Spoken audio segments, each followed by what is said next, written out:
प्यारे बच्चों, नमस्कार।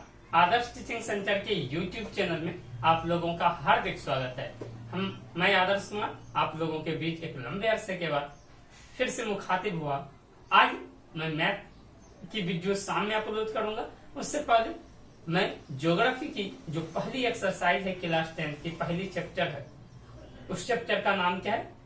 संसाधन, उसका विकास। ये चैप्टर बहुत महत्वपूर्ण है। ये चैप्टर हमारे आगे की क्लास के लिए, क्लास 8 के पीछे जो हम लोग पीछे भी इस क्लास को पढ़ चुके हैं, क्लास 8 में भी पढ़ चुके हैं, अभी 10th में पढ़ रहे हैं, फिर आगे भी किसी भी कॉम्पिटिटिव एग्जाम के लिए भी ये चैप्टर हमारे लिए बहुत महत्वपूर्ण हो जाता है। तो आज हम लोग इस चैप्टर को पढ़ेंगे और बेहतरीन तरीके से पढ़ेंगे, हर एक चीज को जानेंगे। इसका जो PDF होगा, इसका जो नोट्स होगा, ये पूरा आपको हमारे टेलीग्राम चैनल पे उपलब्ध हो जाएगा। हम टेलीग्राम चैनल का लिंक डाल देंगे, वहां से आप PDF ले लीजिएगा। आप या तो हम बोल रहे हैं धीरे धीरे बोलेंगे, आप लिखते भी जा सकते हैं। आप अपना नोट्स खुद से प्रिपेयर कीजिए, सबसे बेहतरीन होगा। तो आज स्टार्ट करते हैं बिना समय गंवाए ये एक्सरसाइज को। पेंडेमिक सिचुएशन है, इतना भयावह स्थिति है, फिर भी हम लोग को पूरे प्रॉपर सरकार की गाइडेंस को ध्यान में रखते हुए अपनी पढ़ाई को भी जारी रखना है, क्योंकि मेरी एग्जाम, आप लोगों की एग्जाम होगी और हमारा धर्म बनता है कि यदि भगवान ने हमको कुछ आशीर्वाद दिया है, हम आप लोगों तक उसको डिलीवर करो, उसको पहुंचाने का प्रयास करो। जैसे भगवान राम के काम में गिलहरी ने भूमिका निभाया था, ठीक उसी प्रकार हम प्रयास कर रहे हैं कि हम आपके रिजल्ट के लिए थोड़ा बहुत भी हेल्प कर सके, समाज के लिए थोड़ा बहुत भी मदद कर सके। इसी उद्देश्य के साथ आज हम स्टार्ट करेंगे ज्योग्राफी की वीडियो को। आप लोग पूरा प्यार स्नेह दीजिएगा, हमें पूरा विश्वास है। ठीक है, चलिए बिना समय गंवाए अपने वीडियो को स्टार्ट करते हैं। क्लास 10 का ज्योग्राफी की पहले एक्सरसाइज की वीडियो। बच्चों, दोस्तों, क्या है? पहला चैप्टर हमारा संसाधन और उसका विकास। क्या है? संसाधन और उसका विकास। जब आज हम संसाधन और उसका विकास पढ़ रहे हैं, तो सबसे पहले हमें यह जानना होगा कि भाई संसाधन होते क्या है, संसाधन क्या होते हैं। सबसे पहले तो इसी के बारे में जानना होगा कि संसाधन क्या होते हैं।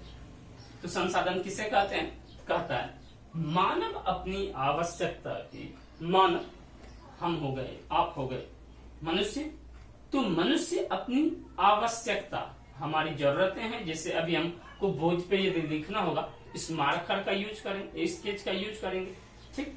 तो हमारी आवश्यकता होगी, आपको लिखना होगा, आप कॉपी पेन का यूज करेंगे, आपको सुनना होगा तो हेडफोन का यूज करेंगे, या आपको हमारी वीडियो जैसे देख रहे हैं, या अदर किसी भी यूट्यूबर की वीडियो देखनी हो, अपने सिलेबस को पढ़ना हो, तो आप क्या करेंगे? फोन का यूज करेंगे, ठीक। तो मनुष्य अपनी आवश्यकताओं की पूर्ति के लिए कहीं जाना हो तो गाड़ी का यूज करेंगे।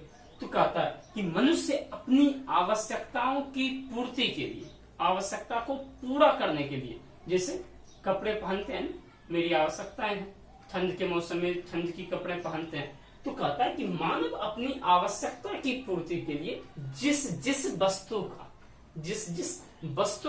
या जिस साधन का उपयोग करता है, मानव अपनी आवश्यकता की पूर्ति के लिए जिस वस्तु का या जिस साधन का, साधन से तात्पर्य है जैसे गाड़ी का उपयोग करते हैं एक जगह से दूसरी जगह जाने में। तो जिस वस्तु का, वस्तु तो समझ रहे हैं कि हम लोग के लिए जो जरूरत का चीज है, ठीक। और जिस साधन का उपयोग करता है, वो सारा वस्तु और साधन क्या कहलाता है? संसाधन कहलाता है। वो सारा वस्तु और साधन क्या कहलाता है? संसाधन कहलाता है। और ठीक है, हम उम्मीद करते हैं कि संसाधन आपको समझ में आ गया होगा, ठीक। तो संसाधन क्या है कि मानव अपनी आवश्यकता की पूर्ति के लिए जिस वस्तु या जिस साधन का उपयोग करता है, क्या कहलाता है? संसाधन। अब देखो संसाधन के प्रकार, संसाधन के 3 प्रकार हैं। कितने प्रकार हैं? 3, ठीक। कौन कौन? प्राकृतिक संसाधन, कौन कौन है? प्राकृतिक संसाधन, मानव निर्मित संसाधन, मानव निर्मित संसाधन और मानव संसाधन। और एक क्या है? मानव संसाधन। संसाधन कितने टाइप्स के हैं? 3 टाइप्स के हैं। तो हम पहले पढ़ेंगे प्राकृतिक संसाधन को। किसको पढ़ेंगे? प्राकृतिक संसाधन को। नेचुरल रिसोर्सेस को। नेचुरल रिसोर्सेस या प्राकृतिक संसाधन क्या होता है कि वैसा संसाधन जो हमको प्रकृति से मिला हो। प्रकृति कहने का मतलब यदि आप कह सके तो भगवान के द्वारा, जो जिसको हम बनाए नहीं, वैसा संसाधन जो हमको प्रकृति से मिला है और उसमें बहुत ज्यादा बदलाव करना नहीं पड़ा हो, उसको हम अपने जीवन में उपयोग कर रहे हो। तो वैसा संसाधन जो प्रकृति प्रदत्त हो, बिना ज्यादा चेंज किए, बिना ज्यादा बदलाव किए, जिसका हम लोग उपयोग कर रहे हैं, वो संसाधन क्या कहलाएगा? हमारा प्राकृतिक संसाधन कहलाएगा। क्या कहलाएगा? प्राकृतिक संसाधन या नेचुरल रिसोर्स कहलाएगा। ठीक, अब देखो प्राकृतिक संसाधन को 4 में बांटे हैं, लेकिन उससे पहले एक दो चीज हम ध्यान रखेंगे। एक जर्मनी के प्रोफेसर हुए जिम्मरमैन साहब, क्या नाम था उनका? जिम्मरमैन साहब। उन्होंने कहा कि संसाधन होते नहीं, बनाए जाते हैं। और उनका कहने का तात्पर्य यह था कि कोई भी संसाधन, हमारे पास संसाधन पड़े हुए हैं, लेकिन वो बहुत सारे संसाधन बिना उपयोग के लायक हो चुके हैं। तो उस पड़े हुए संसाधन को हम क्या कर सकते हैं? वैल्यूबल बना सकते हैं। कोई भी संसाधन तब होता है जब उसका महत्व होता है, उसका मूल्य होता है। तो किसी पड़े हुए संसाधन को जब हम वैल्यूबल बना देंगे, महत्वपूर्ण बना देंगे, तो वो उसका जब महत्व बढ़ जाएगा तो वो हमारे लिए क्या हो जाएगा? उपयोगी हो जाएगा। और उपयोगी हो जाएगा तो वो हमारा संसाधन हो जाएगा। तो ये उनके कहने का तात्पर्य था। किन्होंने कहा था? प्रोफेसर जिम्मरमैन साहब ने कहा कि संसाधन होते नहीं, बनाए जाते हैं। ठीक, और हमारे देश के जो राष्ट्रपिता हैं महात्मा गांधी जी, उन्होंने कहा है कि हमारे पास पेट भरने के लिए बहुत है, लेकिन पेटी भरने के लिए नहीं है। जिम्मरमैन साहब ने 1933 में कहा था, गांधी जी ने कहा कि हमारे पास पेट भरने के लिए, मतलब संसाधन हमारे उपयोग के लिए बहुत है, वो कभी खत्म नहीं होगा, पानी खत्म नहीं होगा, लेकिन पेटी भरने के लिए नहीं। इसका तात्पर्य कि बर्बाद करने के लिए नहीं है। यदि आप बर्बाद करेंगे तो फिर उसका खामियाजा हम लोगों को भुगतना होगा। उसका ग्राउंड लेवल वाटर यदि ज्यादा यूज करेंगे, बर्बाद करेंगे, तो उसका ग्राउंड लेवल नीचे चला जाएगा। जब नीचे चला जाएगा तो फिर क्या होगा? फिर परेशानी है, फिर वाटर प्रॉब्लम हो जाएगा। आज आप समझ रहे हो कितना पेड़ पौधे कट रहे हैं। पेड़ पौधे हमारे प्राकृतिक संसाधन के पार्ट हैं, वो कट रहे हैं। जब वो कट रहे हैं, इतनी ज्यादा भयावह स्थिति हो चुकी है कि ऑक्सीजन प्लांट लगाना पड़ रहा है, ऑक्सीजन की किल्लतें हो गई है। तो हम लोगों पेड़ पौधे को पहले बर्बाद किए, काट के बर्बाद कर दिए, यूज से ज्यादा काटे। तो इसी चीज को ध्यान में रखकर के अब हम लोगों को पेड़ पौधे तो लगाने ही है, साथ ही साथ जल संरक्षण पे भी ध्यान देना। ठीक, तो अब देखो प्राकृतिक संसाधन को 4 पार्ट में बांटा है। एक किसके आधार पे? उत्पत्ति। उत्पत्ति का मतलब होता है जन्म लेना। उत्पत्ति का मतलब जन्म लेना।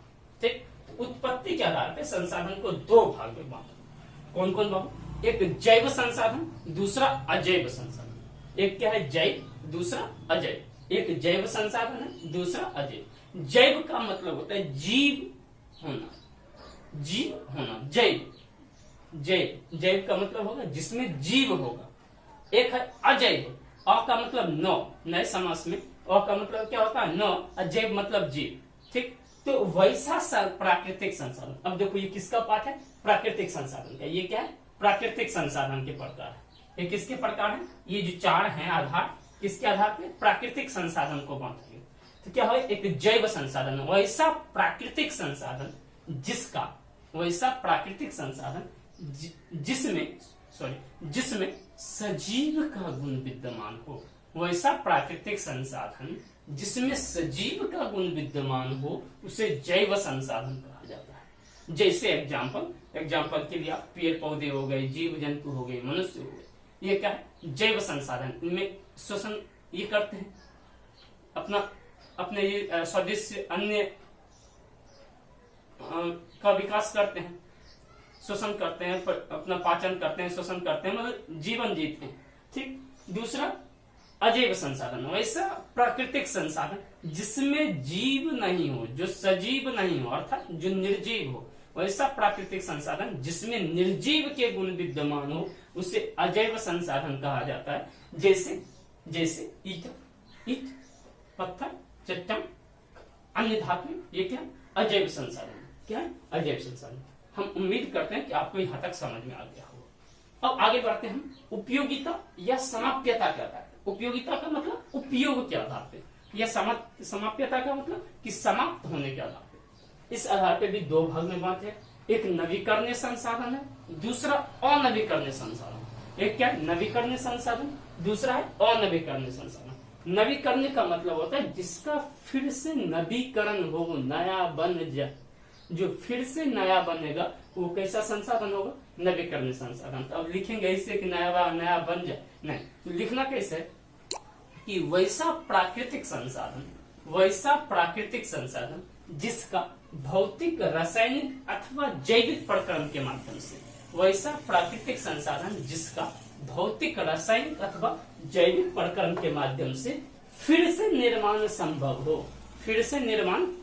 हो, उसे नवीकरणीय संसाधन कहते हैं। वैसा प्राकृतिक संसाधन जिसका भौतिक, रासायनिक अथवा जैविक प्रक्रम के माध्यम से पुनर्निर्माण संभव हो, फिर से निर्माण संभव हो, उसे नवीकरणीय संसाधन कहेंगे। जैसे एक फॉर एग्जाम्पल सोलर लाइट। अब देखे होंगे कि रोज पे सोलर लाइट, आज तो हर एक जगह लगा हुआ सोलर लाइट लगता है। रात में बल्ब जलता है, फिर दिन में बंद कर दिए, फिर सूर्य का प्रकाश उसके ऊपर पड़ता है, ब्लैक जो प्लेट होता है उस पर पड़ता है, और फिर वो चार्ज होता है, फिर अगले दिन यूज करते हैं, फिर चार्ज होता है, यूज करते हैं। उसको हम कहीं इलेक्ट्रिक सिटी से जोड़ते नहीं, वो सन से कनेक्टेड है, सूर्य से कनेक्टेड है। वैसे यहाँ स्कूटर भी सोलर प्लेट पे चलने लगे, विभिन्न प्रकार की गाड़ियां भी सोलर प्लेट पे आ रही है। तो सौर ऊर्जा, पवन ऊर्जा जो है, जल ऊर्जा, ये सब किसके एग्जाम्पल्स हैं, नवीकरणीय संसाधन। अ का मतलब क्या होता है बाबू, अभी तुरंत बताए, नए समास में जब समास पढ़ोगे तो नए समास में अ का अर्थ होता है नो, नवीकरण मतलब जो नहीं बनेगा फिर से। तो वैसा प्राकृतिक संसाधन जिसका फिर से निर्माण संभव नहीं हो, या उसके निर्माण में लाखों हजारों वर्ष का समय लग सकता है। तो ये दो टाइप का है, एक चक्रीय है, पुनः चक्रीय है, एक अचक्रीय है। पुनः चक्रीय मतलब जिसका फिर से निर्माण लाखों वर्ष के बाद, हजारों वर्ष के बाद संभव हो सका हो, और एक वैसा अचक्रीय जिसका कभी निर्माण नहीं हो। ठीक, तो एक इसको आप लिख लो, ये लिखना चाहते पुनः चक्रीय है और एक अचक्रीय, पुनः चक्रीय और ये एक अचक्रीय।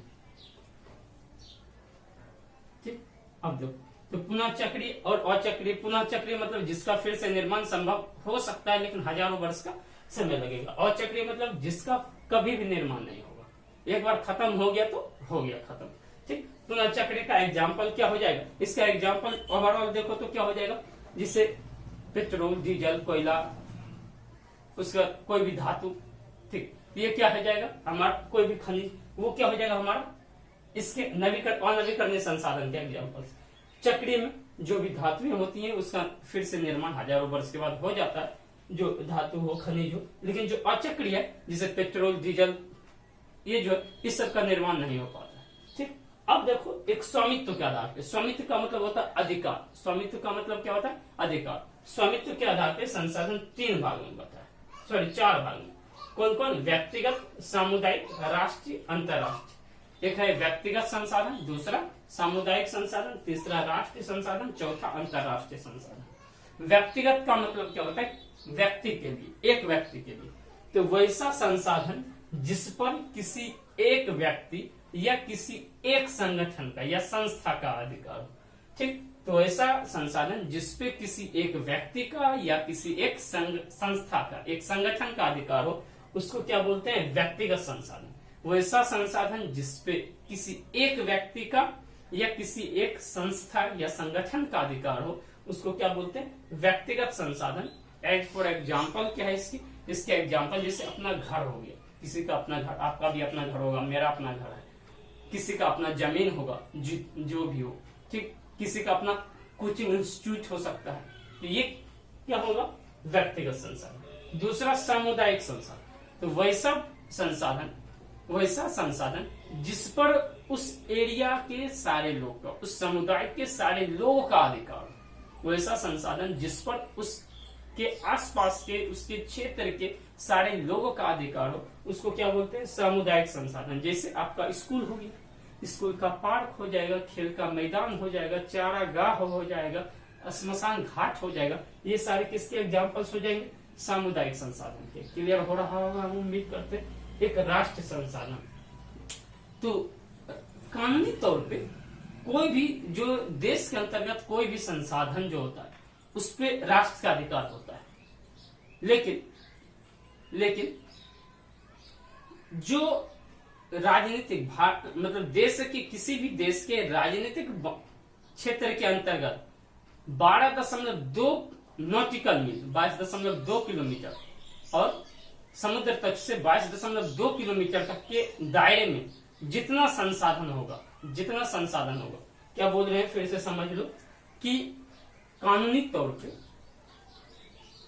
जो कोई भी संसाधन पे राष्ट्र का अधिकार होता है, किसी भी संसाधन पे राष्ट्र का अधिकार होता है। आपके भी जमीन पे यदि सरकार चाहे तो पुल पुलिया कुछ बनाना चाहे तो बना सकती है, उसके बदले आपको मुआवजा देगी, लेकिन आप पे भी बना सकती है। तो राष्ट्रीय संसाधन वैसे होते हैं।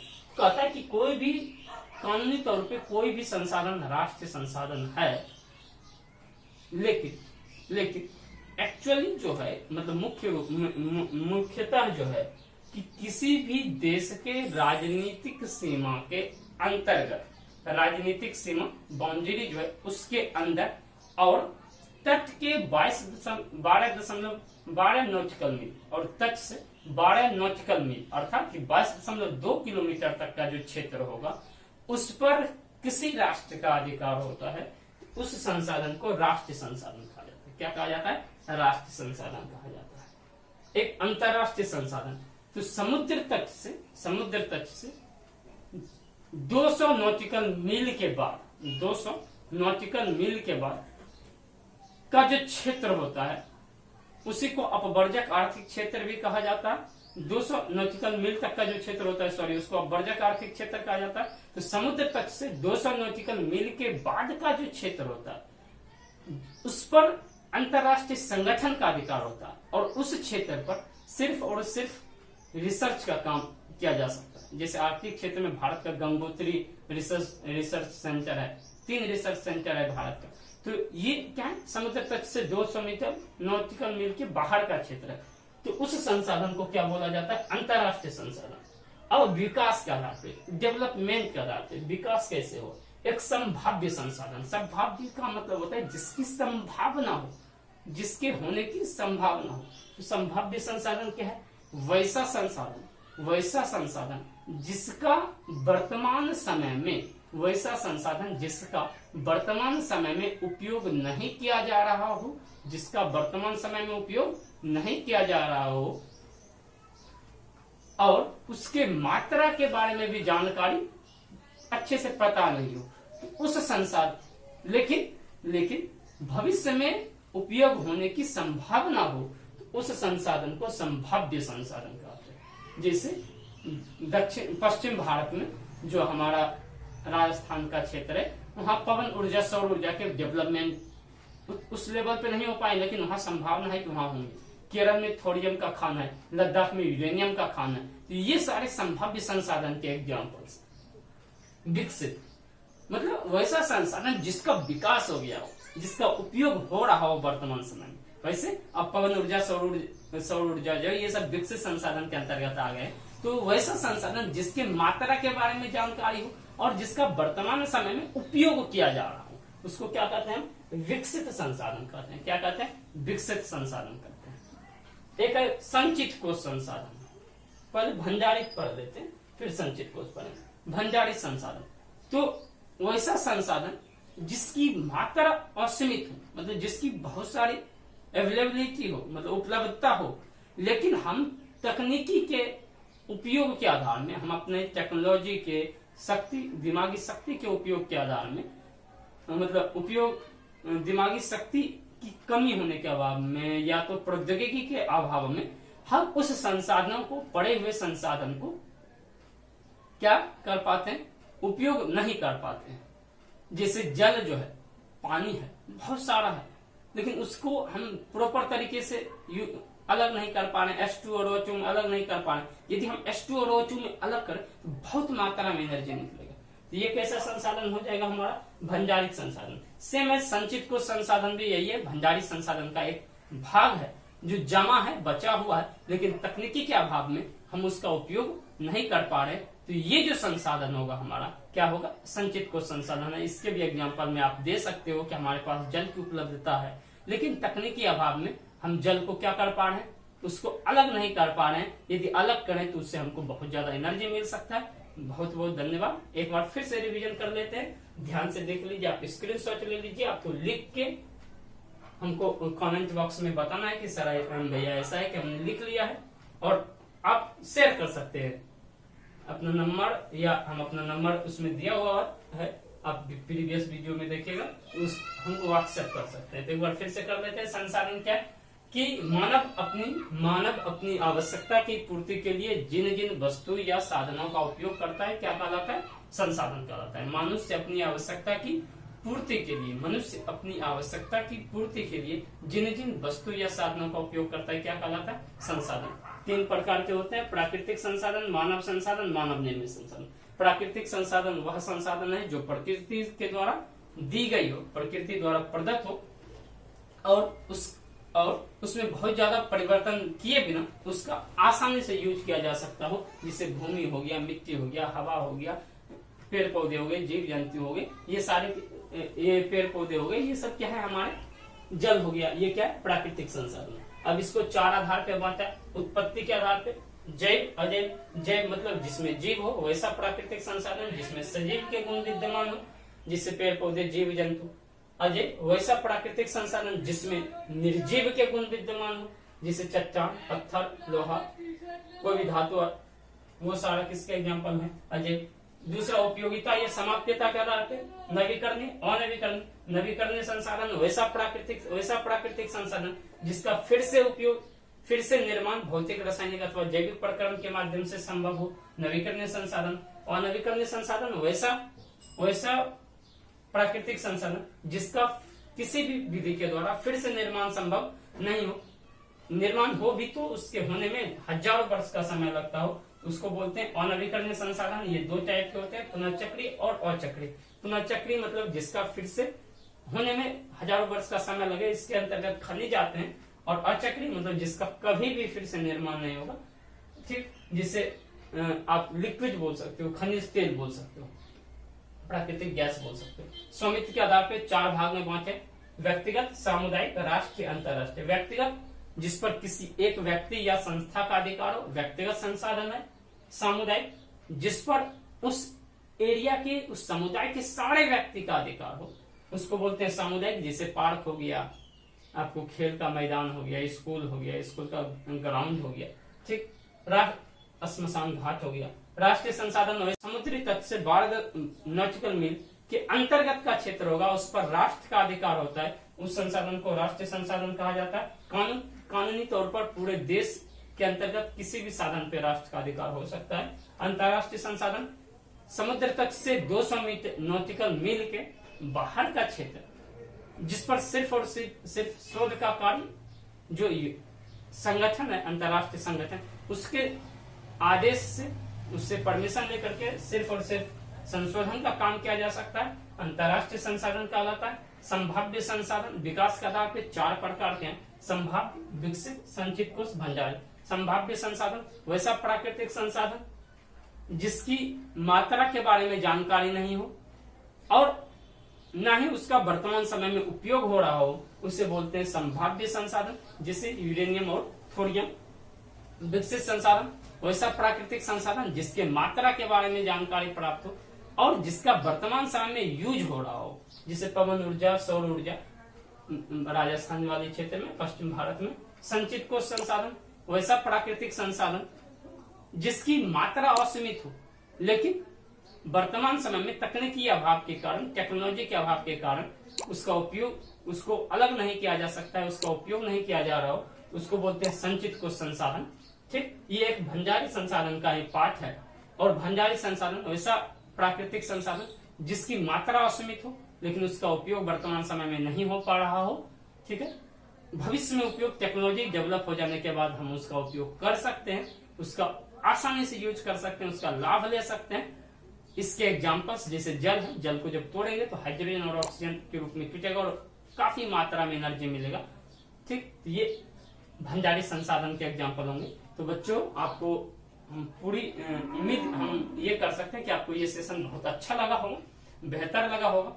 यदि अच्छा लगा हो तो कमेंट बॉक्स में जरूर बताइएगा। और अपने दोस्तों तक आपसे रिक्वेस्ट है कि एक आदमी 5-5 दोस्तों को, यदि आपको अच्छा लग रहा है सेशन, हम रेगुलर प्रॉपर रूप से चलाते रहें, आप चाह रहे हैं कि हम रेगुलर पढ़ाएं, तो आप हमको कमेंट कीजिएगा। शाम को एक मैथ का भी वीडियो डालेंगे, ठीक है।